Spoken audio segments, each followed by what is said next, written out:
Hello, it's Jimmy here. The Riley's have here Ford Transit Custom that we're gonna be doing a DPF repair on. Okay, so I'm inside the van here. We're gonna ignore the brake one, but there's also engine service now. That's the one. Engine management light is on down there. Alright, so we'll show you what we've had a look at. We've just had a quick look over this van. I did go underneath, tried to get the vaporizer off. It's seized in. Okay, so here's what we're looking at. We've got live data of around about 40 millibars of pressure, 218% full on the DPF. I'm using the X431 Euro from launch on the diagnostic tool here. If we go back from live data stream, we're in here. Fault codes that we have for this. I'll just show you these. Right, so we've got a glow plug fault, but we've also got P244C, exhaust temperature too low on the DPF, and limited power, which means it's in limp mode, force limited power, and then we've got a soot accumulation block DPF code, which is P2463, soot accumulation on the DPF. Right, now I wasn't going to make a video on this, but because the vaporizer is seized in, we've tried to remove it and it's not coming off. Now there's two differences with this van, is that we're going to have to take the whole DPF off. And I've give the customer, we normally give customers two choices anyway. We say, look, clean it on the van is going to be this cost, but if you want it to be removed, so remove the whole DPF, put it on the back flush machine, there's obviously extra labour involved in doing that. On car clean will clean all of the soot out, and off car clean will clean the soot but also ash build up. So if you've got over 100,000 miles, it is better to remove the DPF and back flush it on the machine. This is one of the vehicles that we are able to do that on roadside, because there are some vans that we just can't physically do them on the ground without having a ramp and stuff like that, a lift basically. So this van, we are going to remove the DPF, we're going to clean it, we are likely going to fit a new vaporizer as well for the exhaust temperature too low fault, because that's probably blocked, and we'll go through it step by step and I'll show you what I'm doing. Okay, so if we come around to the front of the van here, I'm going to get off the airbox, just here. Get all of these plugs off. There's another one just under there usually.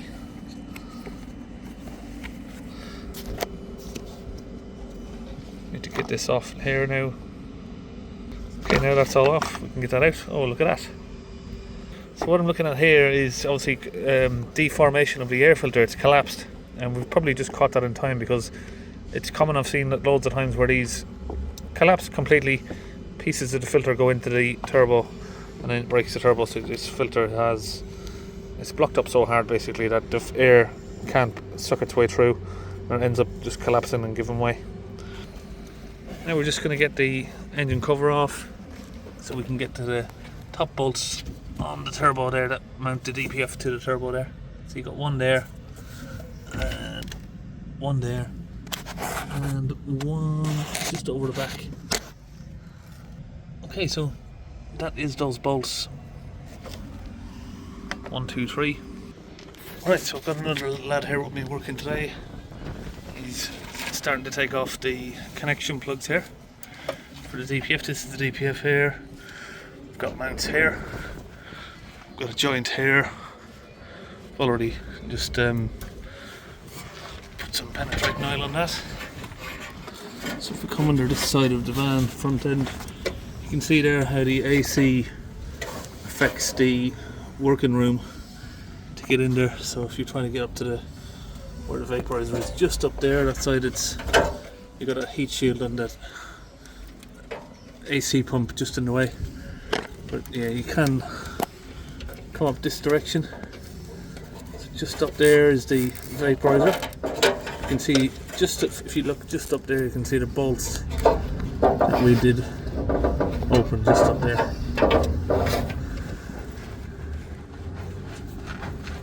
So this is the few plugs here and there that you need to disconnect. And then we've got the vaporizer one there. Again, we just have to press and release. So that's where they're located, just there. That's the DPF pressure holes disconnected. All of these sensors here, just disconnect, take off the rubber there, and then we've just got this bracket. It's a lot of rust.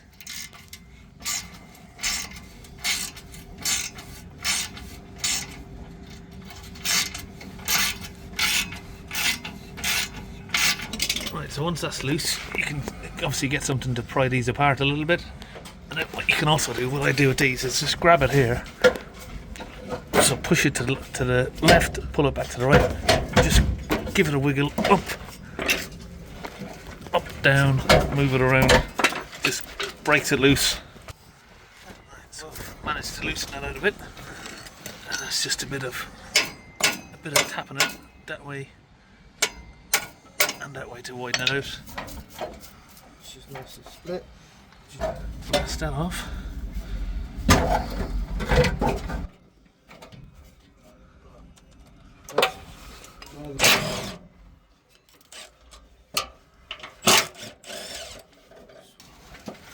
That's it, so taking that out. Now the whole DPF's out.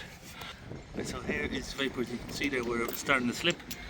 So that's why we had to get the actual DPF off, but it's a good idea to reverse flush these anyway. Gives a better clean. So once we loosen it with that, we can. Couldn't even get that in it because of this, innit? You can't get that in there at all under there. What a nightmare. Okay, now if we come over to my van, so I'm going to show you how we can test this vaporizer. Here's one I done earlier. Get rid of that one. Just connect this one up. Okay, so basically we pull off the fuel line connector off the end of that. Connect up my pressure gauge. This is a laser, I don't know the code for it, but it's a laser pressure gauge.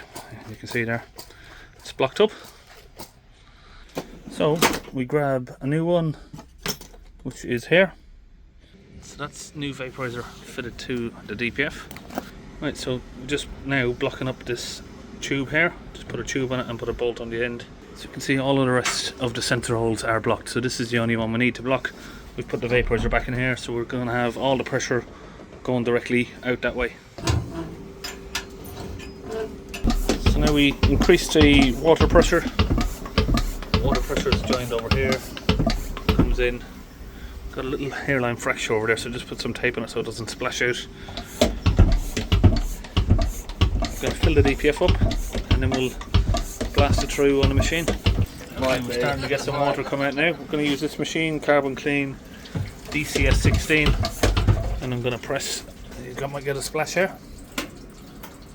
Let's turn it on. Make sure it's on first. Right, let's try that again.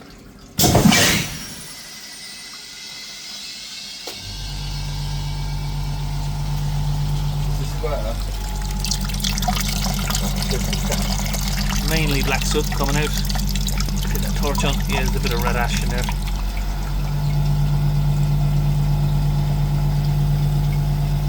Right, give it a second go.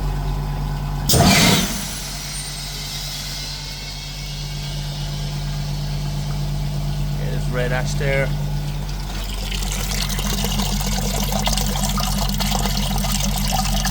See the red ash coming out.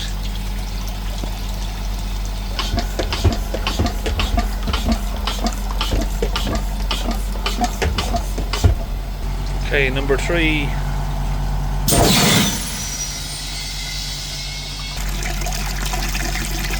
Still quite a dark red. See, the red is the ash, black as soot. Okay, number 4.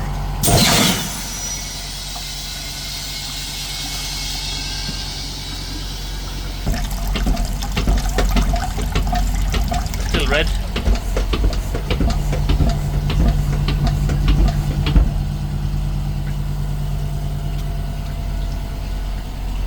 And number 5.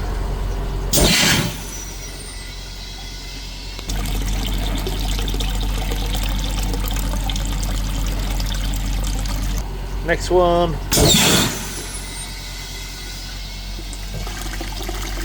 Getting a little bit clearer.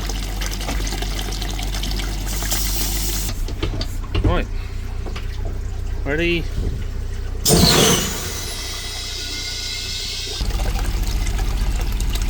Maybe another couple to go. And again.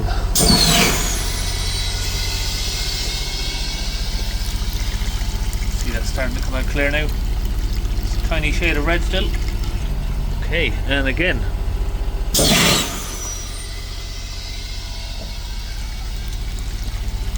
We're basically clear now. We'll give it another one or two and then we'll get it fitted back on.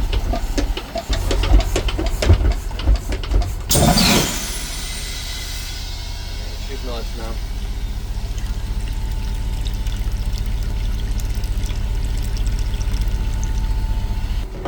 Okay, just about done with that one. So we're just giving that 20 minutes just to soak out any of the excess water. Right, so fitting this back on is just basically in reverse. First you're going to push this up, connect up these bolts, come down to the front mount, rear mount, then you can connect all of your connectors. Vaporizer electrical plug, vaporizer fuel line, exhaust temperature 1, 2 and 3, and then that's it, connect it back up. So into this one. Just refit all of that. Okay, now that all of the DPF's fitted back on the van, what we need to do is come back in here. We need to do some resets. We just get that out of the sunlight so you can actually see the screen. Go to special functions on this scan tool, hit here. Then we need to find reset the particle filter learned values because it's now been cleaned.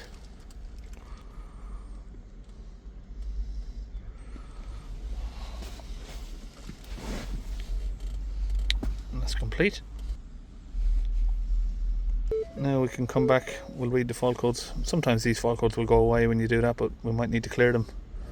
Sync has connected to your phone and is reminded. Okay, let's clear. See the glow plug fault on this, it doesn't actually cause any immediate issues with the DPF. So we're going to ignore that for a minute. I'm just going to fix one issue at a time. We'll chat with the customer about the glow plugs after we've sorted the DPF. Right now we can go to data stream. Okay, now we just start the engine, hold the revs at 3000 RPM. Just like that. And then the pressure will be a little bit high until all of the condensation is dried out. We'll start leveling out.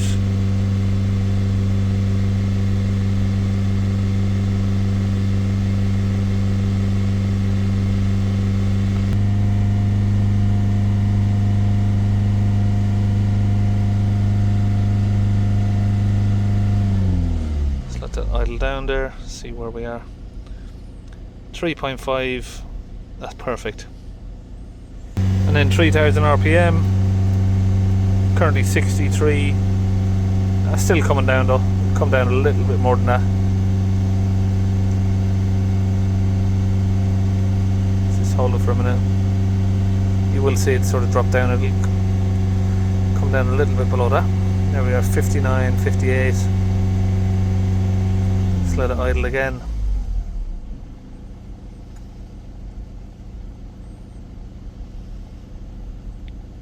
Perfect. Okay, we've just got a new air filter here delivered and we're just going to put it in the van. That's it. And a final check.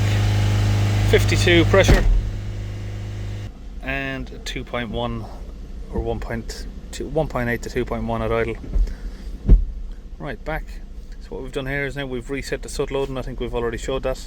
Should have shown that obviously in the special functions, powertrain.